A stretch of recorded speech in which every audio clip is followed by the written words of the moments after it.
Every great dream begins with a dreamer. Always remember you have within you the strength, the patience, and the passion to reach for the stars and change the world. Harriet Tubman.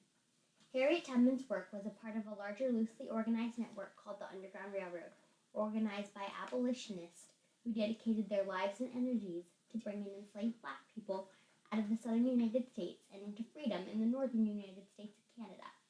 It has been estimated that as many as 75,000 blacks found freedom through the Underground Railroad stations. No one struck more fear in the hearts of slave owners than Harriet Tubman, because tens of thousands of slave owners had to deal with for the first time the fact that these people are going to rebel. Well, are my slaves part of this movement? They had to look at their servants differently, because here was a woman that far beyond who she could touch, did not know who her followers were. She was far more effective as the symbol that they feared than the few hundred that she saved. Harriet Tubman explored many new ways to help slaves escape their plantations and led them through the Underground Railroad to freedom. She encountered many dangers as she worked to free slaves, but her tremendous success was made possible by the exchange of information with others who were part of the Underground Railroad.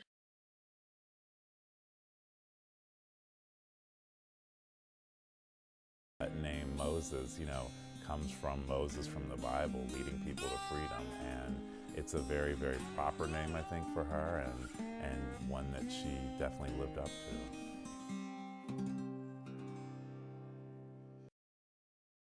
After her escape from slavery in 1849, Harriet Tubman re-entered the slaveholding South 19 times to lead more than 300 men, women, and children to freedom in the North and Canada. Because of her courage, she became known as the Moses of her people. She suffered greatly as a child growing up in the system of slavery. When she was only 5 years old, Brodus, her slave master, began renting the young Harriet to neighboring families where she performed such work as winding yarn, checking muskrat traps, housekeeping, splitting fence rails, loading timber, and nursing children.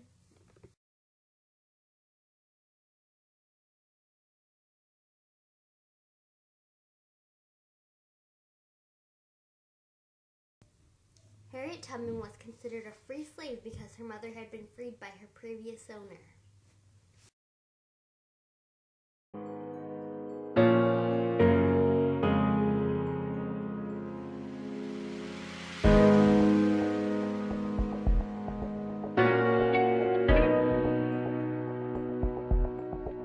"You'll be free or die a slave," is what she said whenever slaves wanted to turn back on their journey to freedom.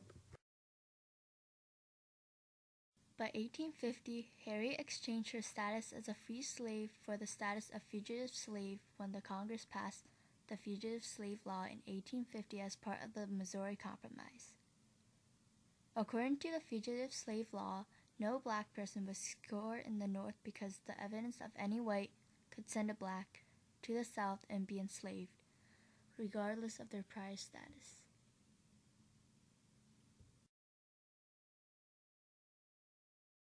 When Harriet was 15 years old, she noticed another slave trying to escape. When the overseer told Harriet to hold the man while he was going to whip him, she refused. In response, the man grabbed an iron in preparation to throw it at him to stop him in his tracks. Instead, the iron hit Harriet's head and she was in a coma. A slave owner threw a metal weight at another slave and accidentally hit her in the head. For the rest of her life, she suffered epilepsy, terrible headaches, but she also had these strange visions, which she ascribed to God communicating to her. Harriet was a very religious person. One time she prayed that her owner, Edward Brodus, would die. Not long after her prayer, Edward became deathly ill and died. While living in St. Catharines from 1851 to 1857, she made 2 trips each year into the South, exploring new ways to help people to safety. In later years, Harriet noted with pride, "I never ran my train off the track, and I never lost a passenger. None of the fugitives she guided were ever captured. One of Harriet's most memorable events was when she rescued her parents in 1857.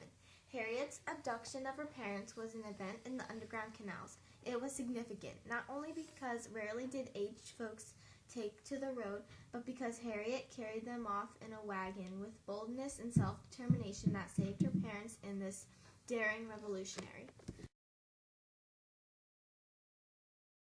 Harriet had many tactics for keeping her groups moving towards freedom. This included drugging crying babies with paregoric to make them stop crying, boarding south trains to confuse slave hunters, singing spirituals with the weary and frightful fugitives.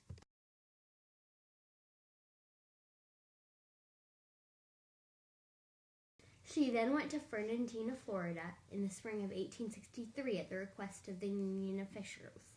Tubman organized a scouting service of black men and began leading explorations into enemy territory, seeking strategic information. But perhaps her most dramatic service to the Union Army was her leadership of the Combahee River exploration in July of 1863. She took another trip down south to free her husband, but when she returned she discovered that he had taken another wife and had said that he wasn't going to the north or anywhere else with Harriet Tubman. In 1907, the New York Herald described a typical escape led by Tubman. At midnight, she would stand waiting in the depths of woodland or timbered swamp, and stealthily, one by one, her fugitives would creep to the rendezvous. She entrusted her plans to but few of the party. She knew her path well by this time, and they followed their unerring guide without question. She assumed the authority and enforced the discipline of a military. But she also assisted the Union Army, going down on patrols and advising Union officers on how best to attack the South.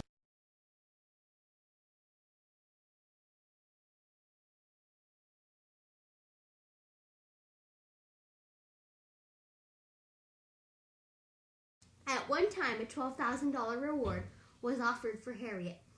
John Marslick reported that in 1858, a group of Maryland slaveholders put a price of $40,000 on her. Harriet made it her last road trip in 1860 after South Carolina seceded from the Union and before the Civil War broke out in the United States. One of Tubman's lifelong dreams was to have a home for the poor, elderly, and disabled. She began fulfilling this dream when she purchased 25 acres in 1896. In 1903, the Harriet Tubman Home for Aged and Indigent Colored People was founded after Tubman deeded the land to the African Methodist Episcopal Zion Church. It formally opened in 1908, and in 1911, 2 years before her death, the approximately 91-year-old Tubman became a resident. Harriet Tubman died on March 10, 1913, of pneumonia. She was given a military service by Civil War veterans of Auburn.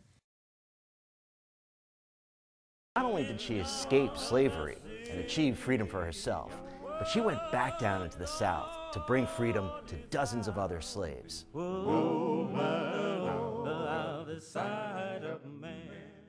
After the war, Harriet dedicated herself to establishing schools for freed men in South Carolina. Even though she couldn't read or write, she understood the value of education. In her later years, Tubman worked with her friend Susan B. Anthony to support the cause of women's suffrage. Harriet Tubman is relevant today, not only for her work in terms of racial justice, but also in terms of women's rights. After the Civil War, she became an outspoken supporter for the suffrage movement to get women the right to vote.